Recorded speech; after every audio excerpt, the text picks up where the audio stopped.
Dans les villes, comme dans les campagnes en Afrique, certaines personnes sont persécutées à cause de leurs orientations sexuelles. De Douala à Yaoundé, d'Abidjan à Dakar, ces personnes sont obligées de vivre cachées et d'affronter leurs peurs. Elles n'ont pas accès aux mêmes droits.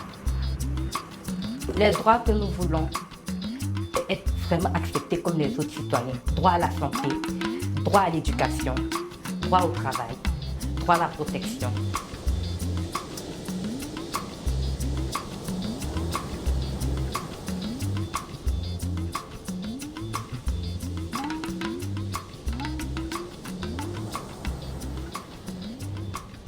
Magaye Diallo, jeune Sénégalais homosexuel, a souffert de discrimination pour l'accès aux soins de santé, mais aussi pour avoir un travail.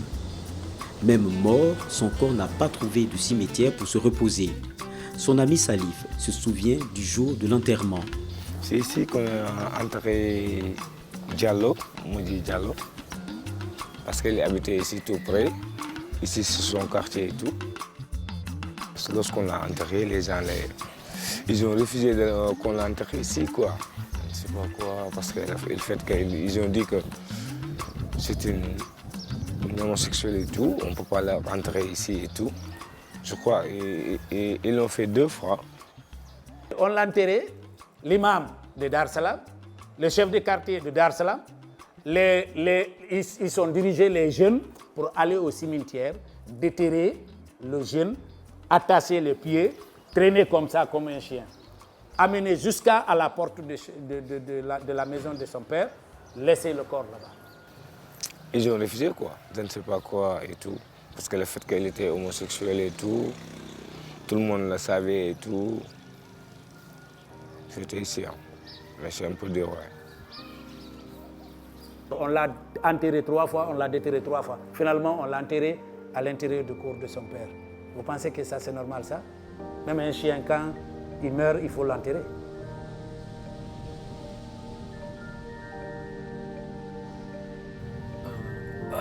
C'est-à-dire que boy bi ñu bëri lañ ciy wax parce que ñoo bokk ndey ak baay mais liñ ciy wax yëpp dara amu ci parce que boy bi nekkoon na boy boo xam ne pour man sama image boobu li ma jàpp wàllu yu la quoi mais gars yi dañuy waxal nit loo xam ne amul gaa yàlla nag mooy bind kenn mënul bañ baatu ginnaaw parce que yonent bi amoon na baatu ginnaaw lu leen neex wax mais nag comme que yàlla def na moom yàllaa ko ñu ko joxoon moo ko jël dañuy sant suñu borom rek te xam ne loolu lu waxoon am la quoi.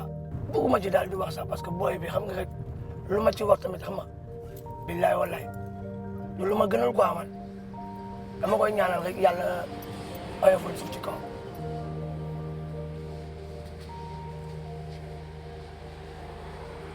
ñëw uniquement pour xeex li nga xam ne moom mooy homosexualité du fi am ci li Sénégal adduna wërngal këpp bu ñu yemale góor jigéen nañ ko yemale seen stade yooyu mais pas fii du yoon non à l'homosexuel won loo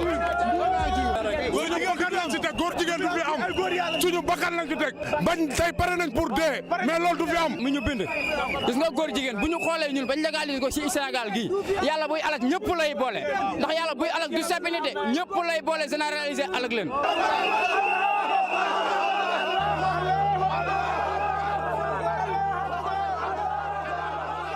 Je ne mangerai pas dans le même bol avec un homosexuel. Je ne prierai pas derrière un homosexuel. Je ne prierai pas aussi à côté d'un homosexuel. En fait, je ne salue même pas un homosexuel qui se déclare être tel. En fait, là où un homosexuel passe, si je peux me priver de ne pas y passer, je ne passerai pas là-dessus. Donc, un homosexuel, la sentence de la charia, déjà dit que je dois l'ignorer. Le Coran n'a pas énoncé le mot homosexuel, mais il a clairement mis en évidence les pratiques homosexuelles.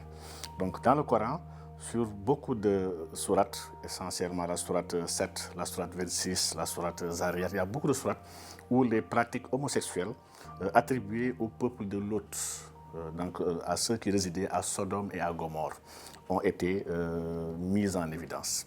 Dieu nous a vraiment montré que ces pratiques relevées de la turpitude, ces pratiques relevées de la mécréance, ces pratiques sont condamnées et ces pratiques ont fait même l'objet d'un châtiment douloureux pour le peuple de Lot. Donc le Coran est vraiment clair par rapport à cette question-là. même s'il prête à équivoque. Il nous faut aller dans la tradition du prophète sallallahu alayhi wa sallam pour pouvoir comprendre réellement l'approche coranique par rapport à l'homosexualité. Là-bas, le prophète dit clairement que la pratique homosexuelle, elle est prohibée pour les musulmans et que lorsque vous trouverez deux hommes qui s'adonnent à ces pratiques-là, tuez-les. Les gens l'ont amené en douce dans la morgue de notre quartier. Alors, les gens, les jeunes surtout, se sont levés pour le faire ressortir. Parce que c'est pas normal, un musulman, peut-être, peut rester ici, mais un homosexuel n'est pas considéré comme un musulman. Alors là, ils se sont bousculés, ils ont démoli le cadre de la mosquée, de la morgue, et ils ont sorti le corps. Au Sénégal, depuis ce cas dramatique de Magaye Diallo, il y a eu une série noire de cas d'enterrement refusés à des présumés homosexuels dans des cimetières. Ils sont nombreux à craindre pour leur famille après leur mort. En plus de l'islam, qui condamne l'homosexualité, toutes les religions révélées, telles que le christianisme, le judaïsme, désapprouvent et rejettent à des degrés divers cette pratique dans leur rang. L'apôtre Kaza officie dans une petite église dans un quartier populaire d'Abidjan. Bible en main, il ne tolère pas la pratique de l'homosexualité.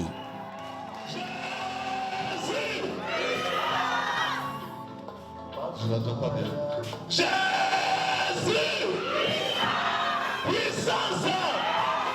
Acclame Jésus, acclame Jésus. Tout le monde en parle, on se dit que c'est légalisé, mais c'est une abomination. C'est comme l'insecte. Comment est-ce qu'un homme peut aller avec un homme? C'est inadmissible. Et c'est pour cela que nous avons la malédiction qui s'abat sur nous, sur nos pays, sur nos enfants, sur des familles. Amen. Amen. Je dis qu'un homme ne doit pas aller avec un homme. C'est la Bible qui le dit dans le livre de Deutéronome. C'est une abomination. Dieu réprimande ça. Dieu maudit ses acteurs de ces actes.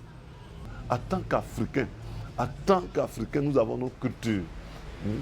Si même on ne connaît pas Dieu, nous avons nos cultures, on ne peut pas aller avec un homme. Ce que la Bible même déjà condamne. Donc c'est des choses dont on ne peut pas discuter. On sait que le monde est encore comme au temps de Sodome et Gomorrhe. Voilà, l'abomination. Et pour ça, Dieu en train de maudire, à prononcer des malédictions sur ce pays, ainsi dans le monde. Et c'est pour ça qu'il y a des guerres.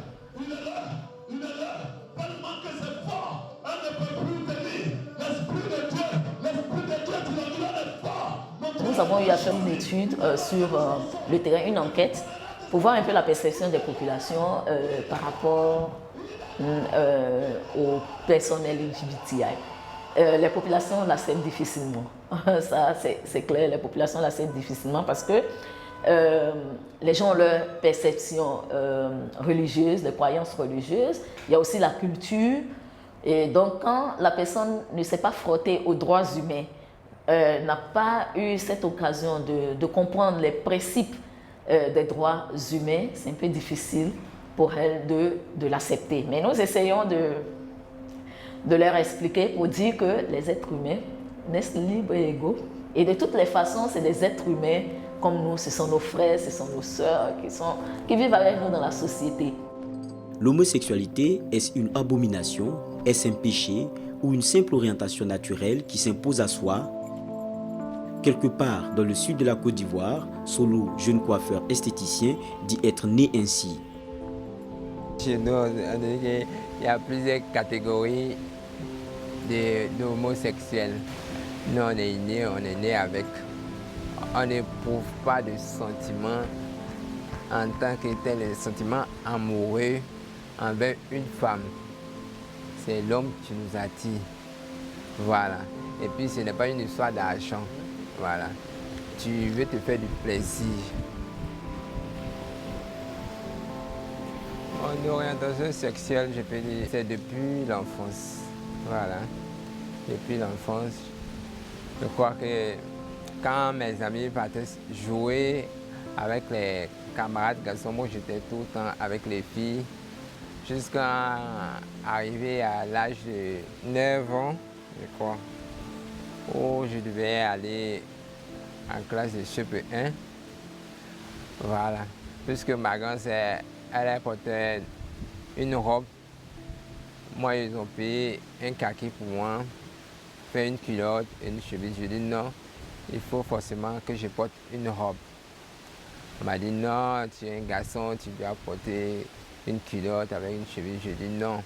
Même quand on me paye l'habit de la fête comme ça, quand c'est une chemise, un pantalon, je dis non, je veux une robe comme ma grande soeur.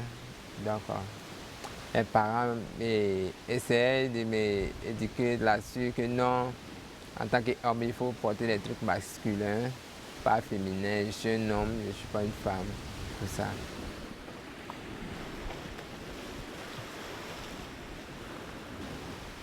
Quand tu viens d'une famille musulmane, voilà, et puis on sait que tu es un homosexuel, c'est difficile. C'est difficile d'accepter. Il y a plusieurs personnes qui n'arrivent pas à comprendre. Je peux dire, quand ma mère vivait et mon père, en tout cas, c'était un peu difficile dans le côté de mon père parce qu'il ne voulait même pas comprendre. En tout cas, après leur décès, ça a été un calvaire pour moi. Je peux dire que j'étais banni de la famille même parce que pour dire porter le nom même, on ne voulait même pas entendre ça. Donc j'étais livré à moi-même. Il n'y avait que ma grande soeur et mon petit frère qui me soutenaient dans ces moments difficiles. Adjara, elle, est une jeune footballeuse dans un quartier de Dakar au Sénégal. Contrairement à Solo, Adjara est une fille qui se sent homme. Elle vit discrètement sa vie sexuelle malgré elle, dans la peur d'être découverte un jour. Si on découvre que je suis lesbienne ici dans mon pays, je vais quitter le pays. Ça ne sera pas facile de vivre ça avec la famille et les gens de ton quartier. Ça ne sera pas facile de vivre ici. Et je préfère quitter le pays que de rester ici. Et je ne le souhaite pas. Je ne souhaite pas que les gens découvrent que je vis ça. Je fais de mon mieux, je me protège beaucoup et je me comporte comme une fille à la maison. À la maison, je me comporte comme une fille. Dans notre quartier, je me comporte comme une fille.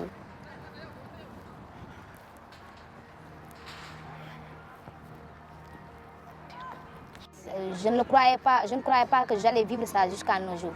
Mais peut-être que c'est le virus. On a dit que c'est un virus. Quand ça entre dans le corps, on ne sait même pas ce que ça va donner. Et je ne voulais pas vivre ça à temps réel jusqu'à nos jours. Mais peut-être que c'est Dieu qui l'a voulu comme ça.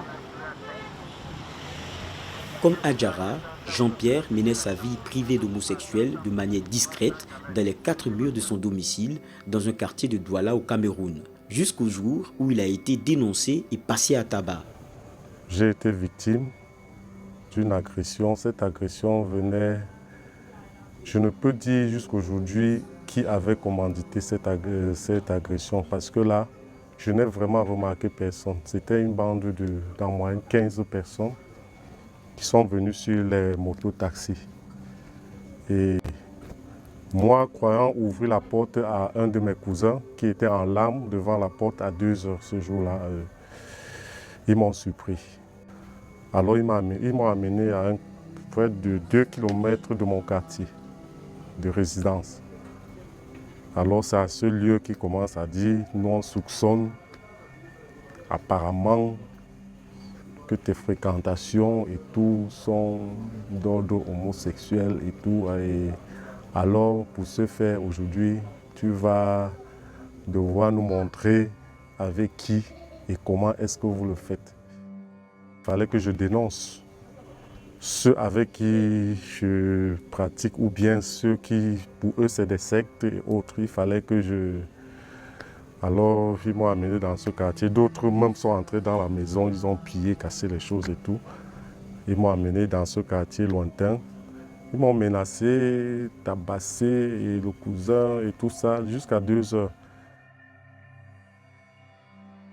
J'ai au moins 3 hôpitaux où je suis allé me faire soigner. J'ai passé pratiquement 2 mois de traitement. Avec les coups et les blessures que j'avais, ce n'était pas vraiment facile. Il est bien vrai, jusqu'aujourd'hui, je garde encore les cicatrices de part et d'autre. C'est un peu très douloureux. Il est bien vrai, les cicatrices sont un peu diminuées, mais dans le cœur, c'est plus vraiment ce n'est jamais fini. Parce que quand je vois même une moto passer aujourd'hui, pour moi, c'est comme si c'était cette même situation. Pour moi, même sortir, c'est pas très facile maintenant parce que vous allez remarquer, j'ai au moins 15 chapeaux. Parce que quand je veux sortir, dans ma tête, c'est que je vais tomber sur un des agresseurs.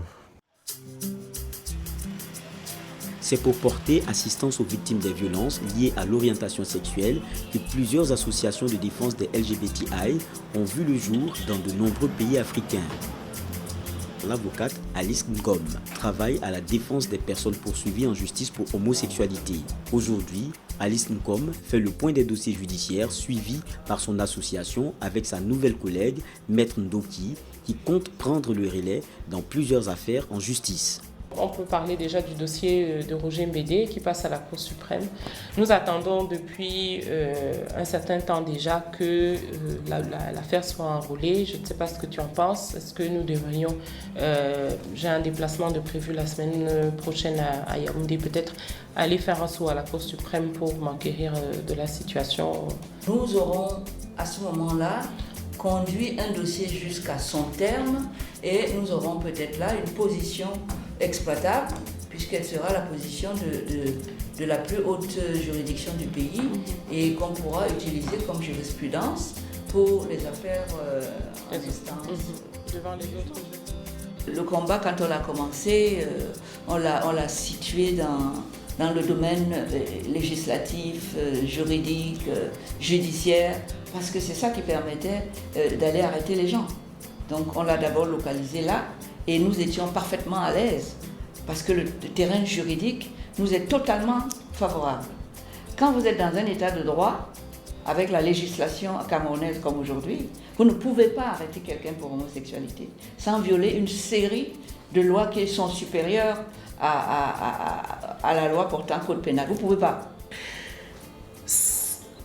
Cet argument nous a permis de défendre, a été utilisé pour défendre un certain nombre de personnes poursuivies pour homosexualité et nous disions aux juges, vous ne pouvez pas le condamner parce que le texte sur la base duquel vous le feriez est un texte anticonstitutionnel, est un texte illégal. Est-ce que vous pouvez me dire comment ça va? Qu'est-ce que vous avez fait depuis la dernière fois qu'on s'est vu? Comment ça va? Dans les bureaux de ADEFO, les victimes de l'homophobie se présentent quotidiennement. Parmi elles, 2 jeunes étudiantes qui sont venues porter plainte contre la violence subie à cause de leur orientation sexuelle. Elles sont venues nous voir parce que elles ont été surprises. Elles, ce sont des amies, on va dire, de longue date. Ce que les parents ne savaient pas, c'est qu'elles avaient une relation amoureuse. Et bon, elles ont été surprises un soir où, comme Mamoudou faisait souvent, elle est restée là pour y passer la nuit parce qu'il y avait un anniversaire le lendemain. Et au milieu de la nuit, leur oncle a cassé la porte et les a surprises toutes les deux. Ils ont commencé à battre les 2 jeunes filles. Il y en a une qui s'est enfuie sous les coups, qui a réussi à s'enfuir. L'autre a été battue, et tant et si bien qu'elle s'est évanouie. Ils l'ont laissée pendant qu'elle était évanouie. Quand elle s'est réveillée plus tard, ils ont recommencé à la frapper. Ils l'ont enduite de piment, enfoncé du piment dans les parties intimes, déshabillée, jetée dans la rue, alerté l'ensemble du quartier et menacé de la tuer. On la menace jusqu'à présent si on la voit en route, on va la taper jusqu'à la tuer. Ça, notre préoccupation. J'ai besoin qu'on nous laisse sa liberté parce qu'elle est citoyenne camerounaise et elle a le droit de se divertir, se promener, travailler et être en paix. Cet état de lesbienne au Cameroun, c'est très très difficile. On vous crée de sorciers, de malédictions. Oui, ce qui fait que, bon, en tant qu'être humain, et moi qui croyante, quoi. Je n'aime pas qu'on me crée de malédiction diable, parce que je ne le suis pas. Ce n'est pas parce que j'aime une fille comme moi que je suis diable, non, je crois en Dieu. Ce sont des filles qui vous disent qu'elles assument et qu'elles veulent pouvoir assumer ce qu'elles sont, qu'elles ne se sentent pas coupables et qu'elles ne veulent pas être punies. Et je trouve ça extrêmement méritoire. Et j'espère vraiment qu'à travers leur combat, d'autres voix vont s'élever. Nous travaillons en tout cas dans ce sens-là. Au Cameroun, comme au Sénégal, la loi est dure. Elle interdit la pratique de l'homosexualité. Par contre, en Côte d'Ivoire, la loi est muette sur la question. Ce qui fait que la Côte d'Ivoire est considérée comme un Eldorado relatif pour certains homosexuels africains. La législation ivoirienne, donc l'arsenal légal, est moins répressif, hein, et qui permet, n'est-ce pas, aux minorités sexuelles d'avoir une certaine qualité de vie par rapport aux autres populations. Quand je prends, donc, par comparaison, au cadre légal camerounais où expressement la question de l'homosexualité est pénalisée, en Côte d'Ivoire, l'homosexualité en termes de rapport sexuel consenti entre adultes n'est pas pénalisée. Alors là, il faut que ce soit clair là-dessus. Nous insistons sur le fait que la loi doit être la même pour tous. Nous, c'est l'axe que nous avons, c'est essentiellement cet axe. La loi doit être la même pour tous. Nous ne regardons pas aux opinions des uns et des autres. Chacun est libre d'avoir des opinions. Chacun est libre d'avoir la perception qu'il a sur les personnes LGBT. Mais l'État ne peut pas prendre des lois qui sont discriminatoires.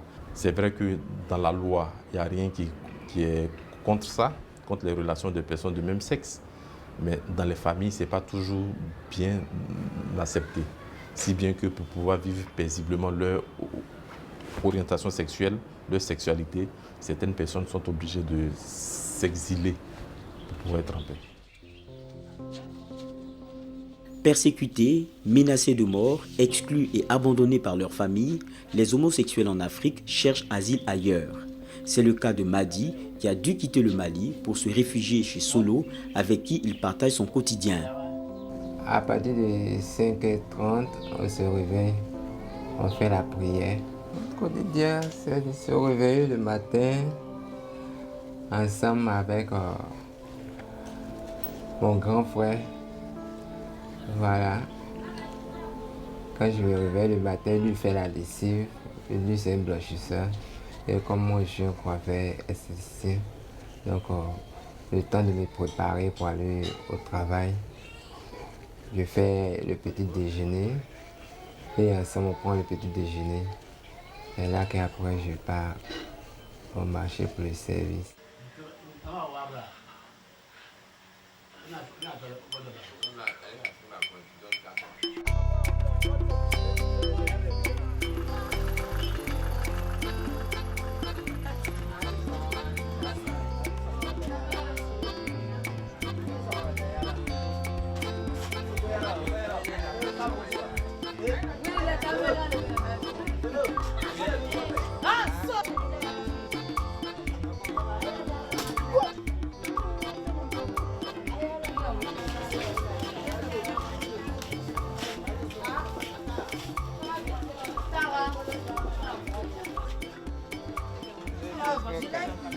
C'est mon parrain.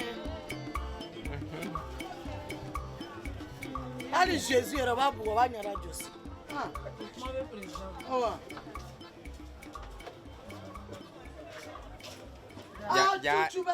Ja dingin do o tena jade. Ah. Mamso. Mamso. Ah kone. Sangaraka.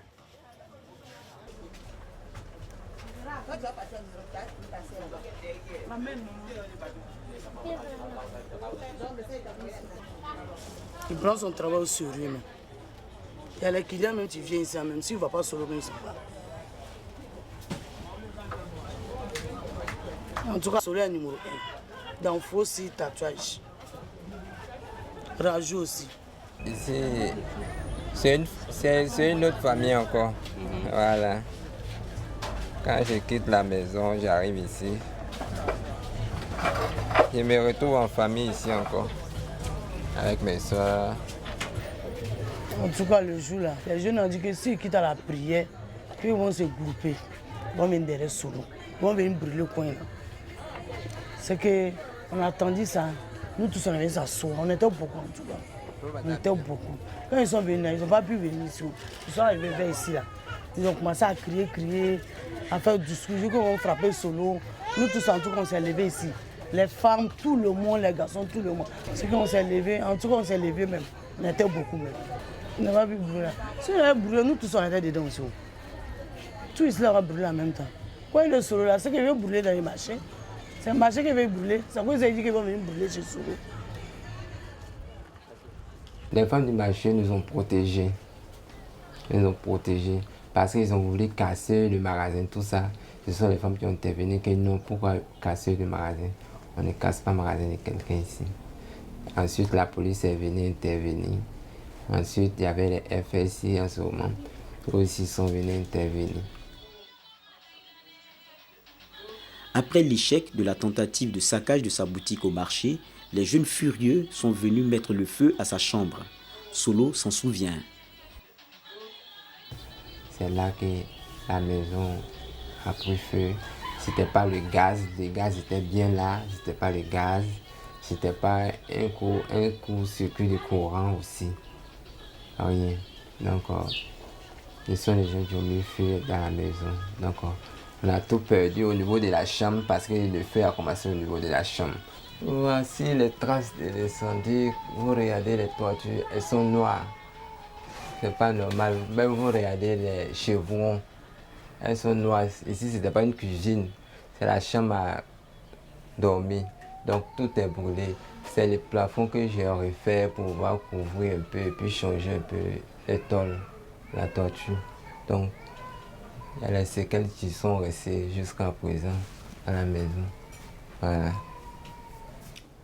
J'étais menacé. On m'appelait au téléphone pour me menacer tout et tout. Donc je n'étais pas en sécurité. Je ne pouvais pas rester aussi à la maison. Donc pour se coucher, même fermer les yeux, mais c'était tout un problème. Donc j'ai préféré rentrer dans les villages voisins.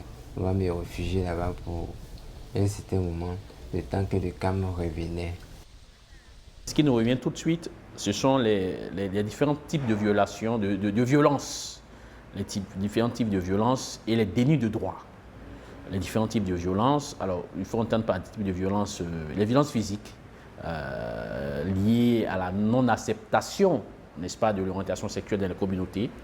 Je passe les injures, la maltraitance, mais les violences physiques occupent une bonne place dans l'énumération, n'est-ce pas, des catégories de violences que subissent les LGBT. Après, il y a des violences peu ouvertes. Il y a des formes de violence et de brimade peu ouvertes dans le milieu du travail. Donc non-accès au travail parce que l'orientation sexuelle est sue. Donc déni de droit, discrimination.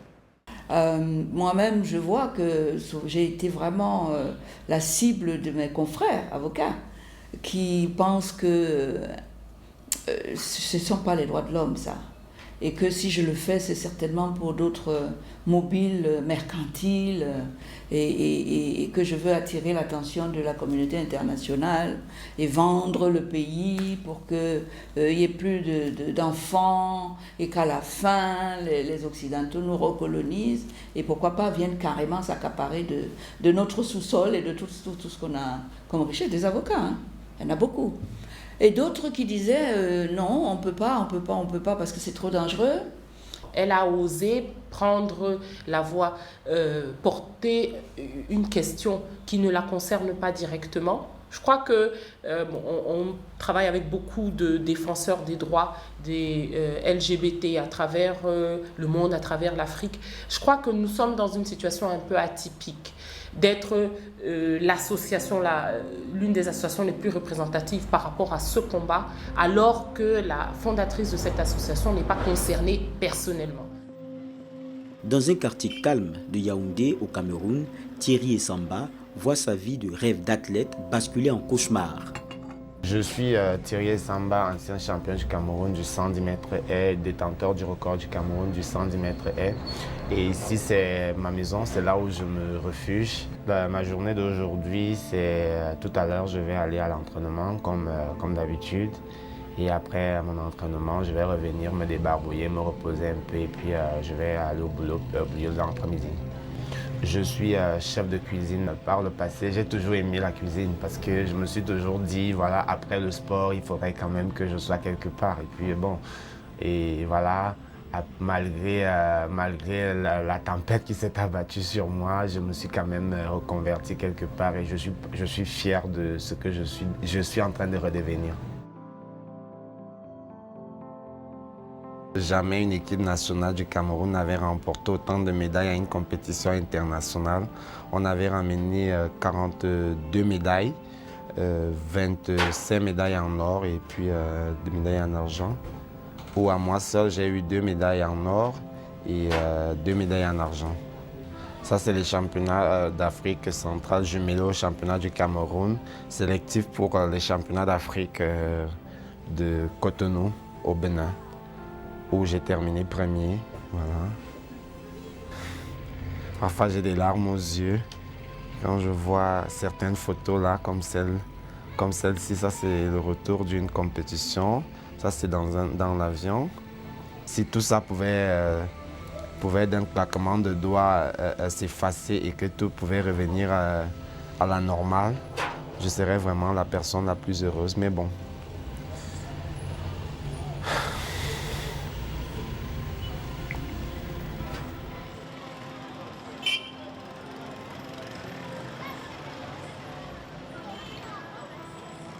Tout est parti le 24 mai 2014. Je suis arrivé au stade Omnisport pour prendre part à une compétition nationale d'athlétisme dont on dit meeting interclub. Et c'était le dernier meeting préparatif pour les Jeux du Commonwealth qui devaient avoir lieu à Glasgow, où déjà j'étais sélectionné, où je devais prendre part. Lorsque je suis arrivé au stade, peut-être quelques 30 minutes après, j'étais en train de commencer mon échauffement. Le directeur technique national est arrivé, il a convoqué directement une réunion de tous les athlètes et officiels. Et dans ce stade, ce jour-là, il y avait le public, les spectateurs et les athlètes. En fait, il y avait pratiquement plus de 1000 personnes. Il a pris la parole avec micro, où il a commencé à dire, voilà, comme quoi depuis quelques temps, il y a un phénomène qui prévaut dans le milieu du sport, c'est le phénomène de l'homosexualité. Donc il y a certains athlètes dont il ne saurait taire les noms, qui sont en train d'inciter certains athlètes à ce phénomène-là.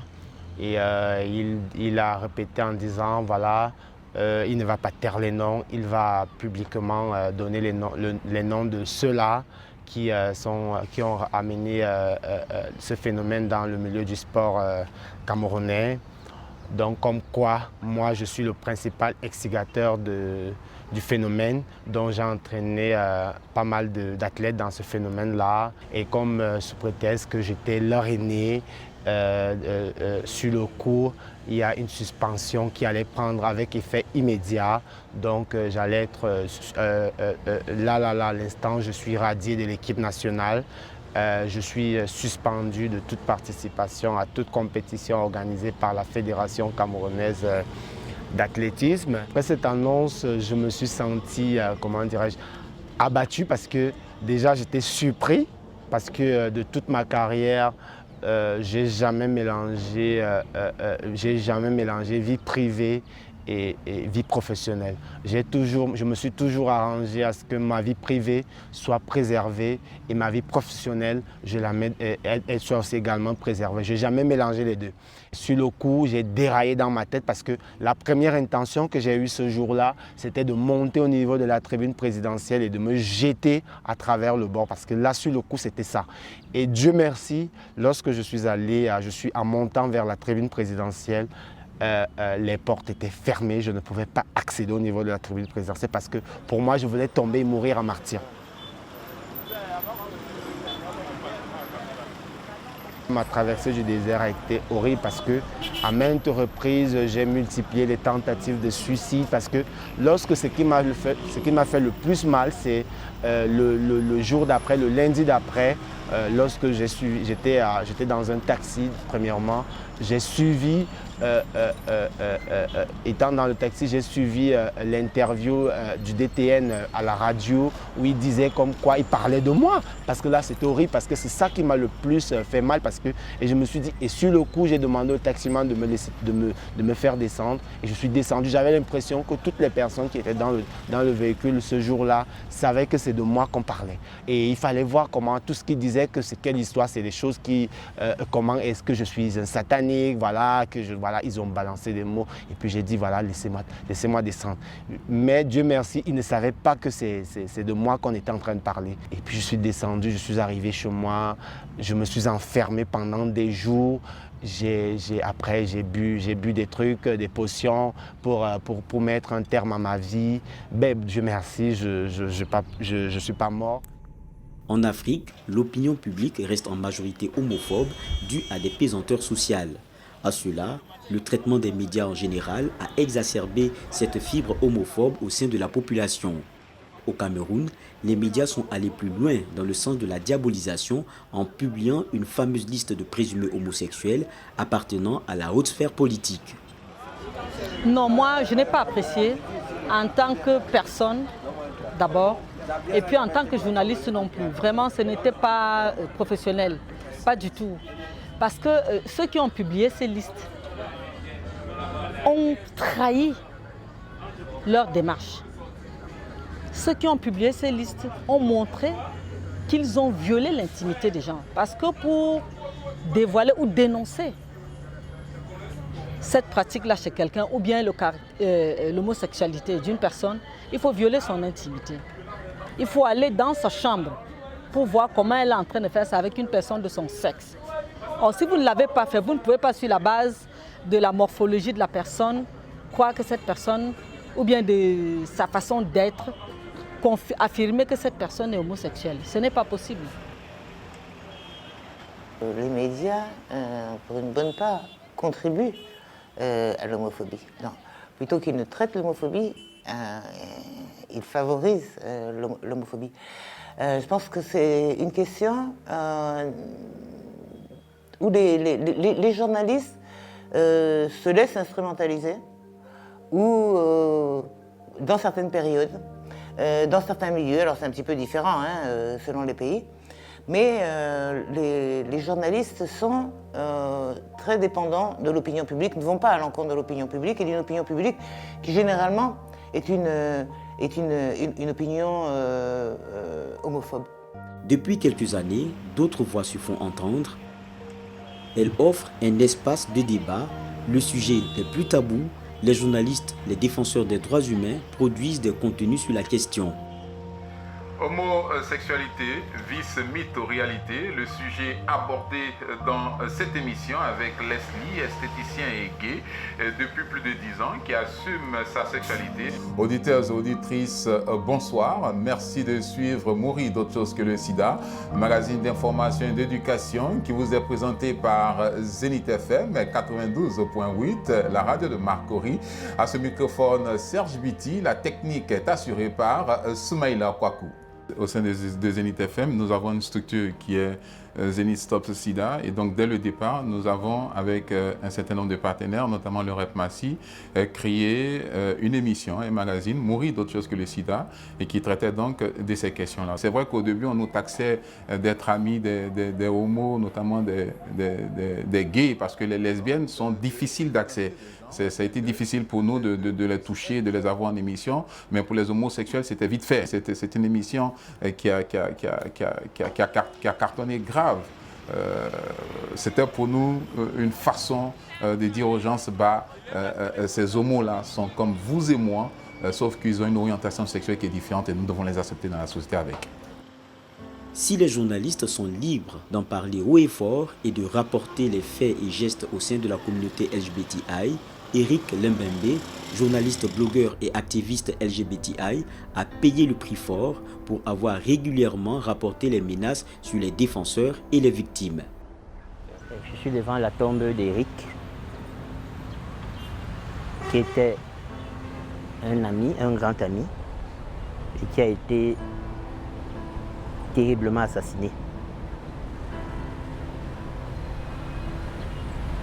à cause de son activisme.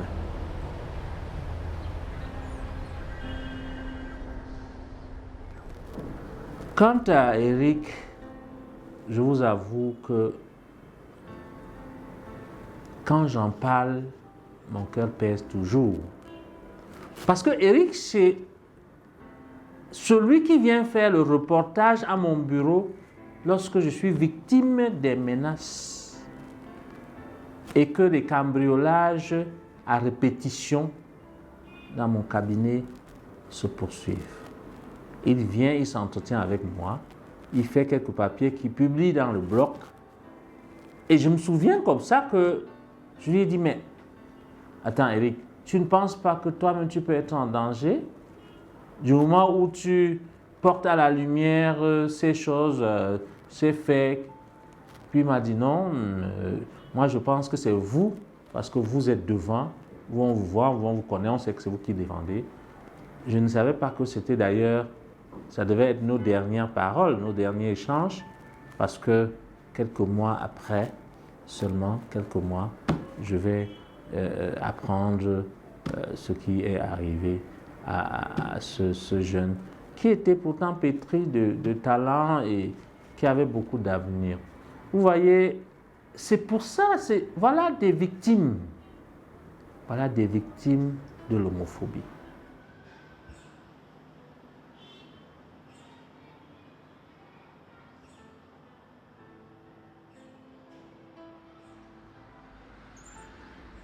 Avec le temps, les violences continuent, les cibles ont évolué aussi. C'est le cas de l'ONG Alternative Côte d'Ivoire, dont le siège a été saccagé dans un quartier populaire d'Abidjan. Le siège est là depuis 2010 et on a toujours mené des activités. Il a fallu tout juste une petite sorte de désaccord avec les riverains pour que la violence soit portée. Les personnes ont trouvé qu'il fallait déguerpir l'association, détruire et piller. Ils l'ont fait pendant pratiquement 2 heures du temps un samedi, après avoir fait le séquestre du directeur exécutif et puis des 2 de nos collaborateurs chez lui. Donc la finalité, c'était de venir faire le saccage du siège.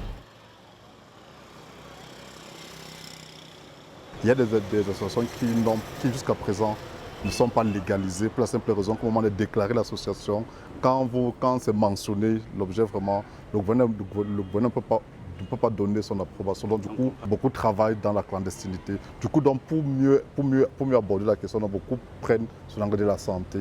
On dit comme c'est un problème de santé publique. Et on s'adosse là sur le plan stratégique national qui parmi ses axes principaux, a marqué comme axe principal qu'on devrait s'occuper de ces populations clés. Donc beaucoup ont pris cela comme argument d'entrée et je crois que c'est un argument qui passe, qui permet de donc c'est l'un des premiers défis à relever. Les gens sont partis plutôt sur le domaine de la santé. C'est sûr qu'il y a plein de programmes de santé qui sont mis en place en direction de ces populations-là. Donc ces problèmes de santé ont permis peut-être au départ de les prendre en compte dans tout ce qui est le plan stratégique national santé. Et depuis un certain moment, il y a une orientation qui est donnée à tout ce qui est question de droits humains. Donc, mise en place d'un environnement favorable pour que ces personnes puissent avoir accès aux services de santé.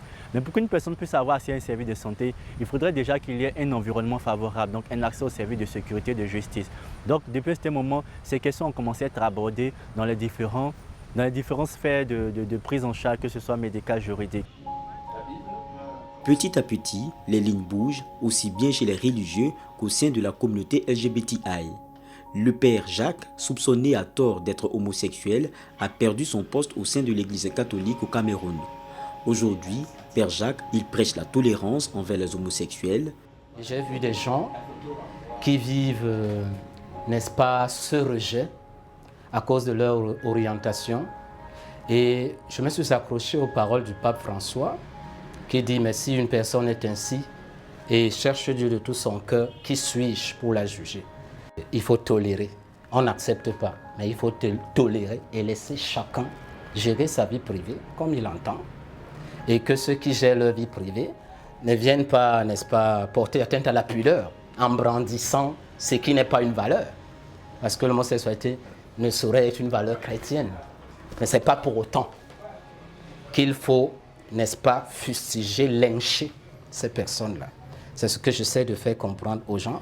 C'est un dialogue qui ne passe pas toujours quand on est dans un environnement anti-homosexuel.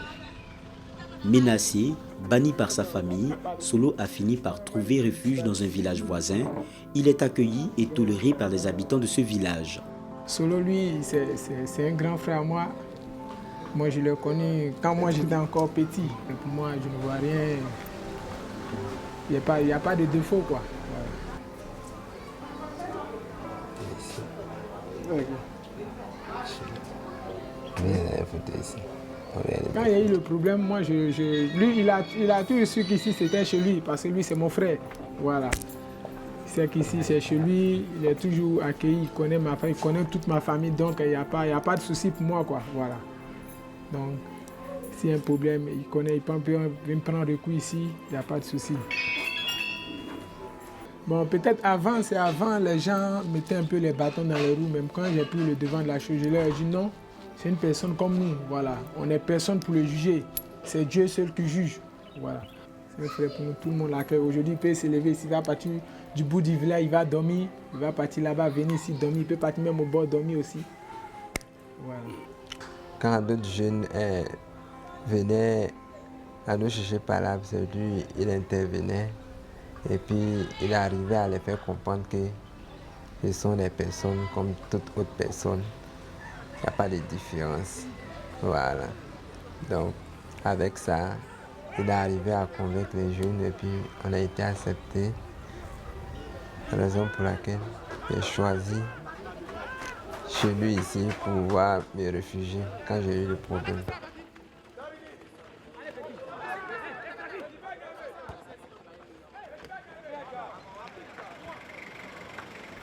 Petite victoire pour Solo en Côte d'Ivoire et grande victoire pour Thierry Essamba au Cameroun, pour qui la situation s'est retournée en sa faveur. Suite à diverses pressions, les plus hautes autorités du pays ont dû changer leur attitude à son égard.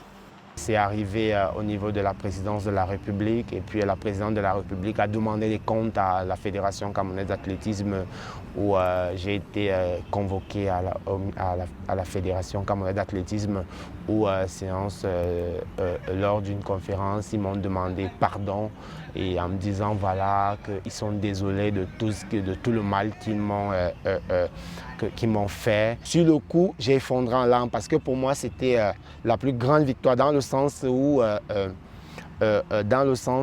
pour moi ce qui m'a été fait c'était une injustice. Je ne sais pas pour quelle raison ils l'ont fait.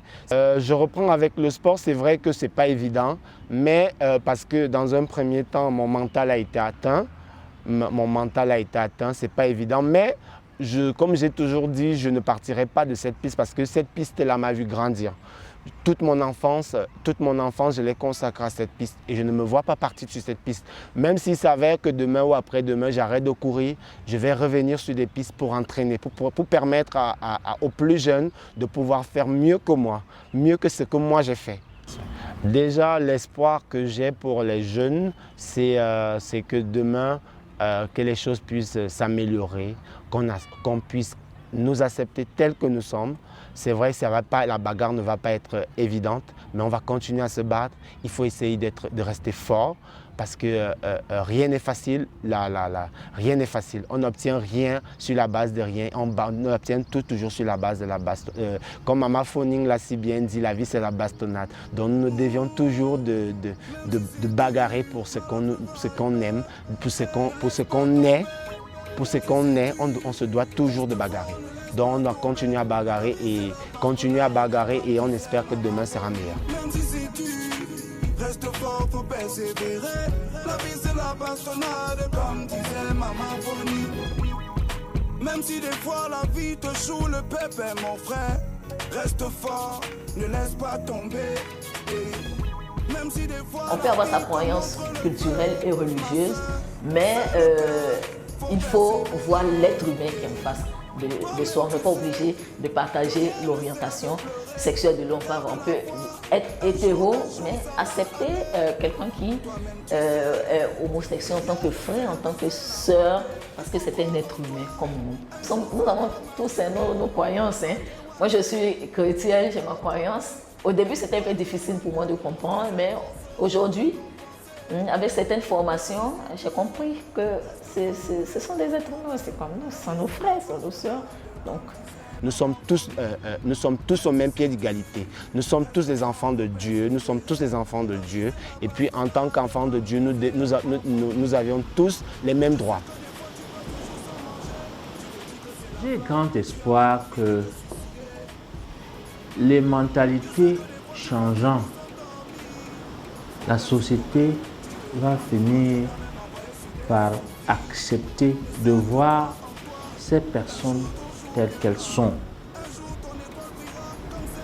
Vous savez, discriminer, pour moi, c'est un péché. Ces jeunes, pour la plupart, ce sont des jeunes qui ne demandent qu'à vivre leur petite vie. Ils n'ont commis aucune infraction pour moi. C'est des êtres humains qui ont une orientation qu'ils n'ont pas choisie. Voilà. L'homophobie n'est pas une fatalité en Afrique. La société reste divisée sur la question. Toutefois, des voix courageuses s'élèvent en Afrique contre cette montée de l'homophobie.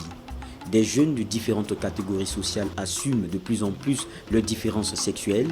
Ils nourrissent l'espoir qu'un jour, les gens vont comprendre qu'être homosexuel n'est ni un fait importé, ni un péché, ni une maladie, ni une malédiction. Ils n'ont pas le choix, ils n'ont pas eu le choix.